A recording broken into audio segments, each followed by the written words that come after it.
তারুণ্যের প্রথম ভোট ন্যায় ও ইনসাফের পক্ষে হোক। আসসালামু আলাইকুম। আজকে আপনাদের একটা ঘটনা বলি। হাসান একদিন ঘুরতে যাচ্ছে, হঠাৎ করে দেখতেছে একজন ব্যক্তি খুবই খিঁচুনি হচ্ছে এবং ওই মানুষটা অজ্ঞান হয়ে গেছে। কিছু সময় পরে তার জ্ঞান ফিরছে। তারপরে সে কি হয়েছে সেগুলো ভুলে গেছে। তার প্রচন্ড মাথা ব্যথা হচ্ছে এবং ওই মানুষটা খুবই কনফিউজড হয়ে গেছে। এরকম ঘটনা কিন্তু আমাদের আশেপাশে অনেক দেখা যায়।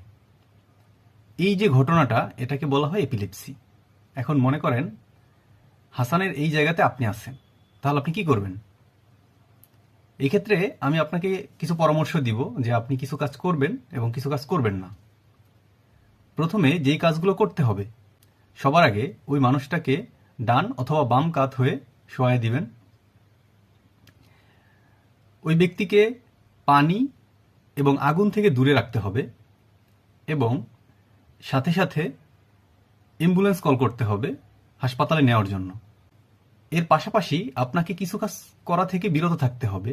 যেমন আমাদের সমাজে প্রচলিত একটা প্রথা আছে, যদি কারো মৃগীরোগ বা এপিলেপসি থাকে এবং হঠাৎ করে খিঁচুনি হয়, তখন তার নাকের সামনে জুতা ধরে, যেটার কোনো সায়েন্টিফিক ব্যাখ্যা নাই। এটা শুধুমাত্রই কুসংস্কার।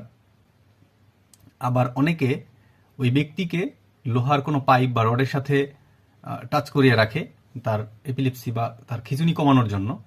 এটা শুধুমাত্রই কুসংস্কার। এই কাজগুলো থেকে আপনাকে বিরত থাকতে হবে। সবচেয়ে গুরুত্বপূর্ণ যে বিষয়টা থাকে, ওই ব্যক্তিকে দ্রুত হাসপাতালে নিতে হবে। যত দ্রুত আপনি হাসপাতালে নেবেন, ওই ব্যক্তি তত দ্রুত রিকভারি করবে। আজকে আন্তর্জাতিক মৃগীরোগ দিবস বা ইন্টারন্যাশনাল এপিলেপসি ডে 2026। এই দিবসের প্রতিপাদ্য বিষয় হচ্ছে গল্পগুলোকে কাজে পরিণত করা।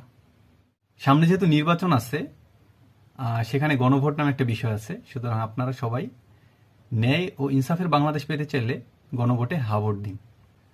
তারুণ্যের প্রথম ভোট ন্যায় ও ইনসাফের পক্ষে হোক। ধন্যবাদ সবাইকে।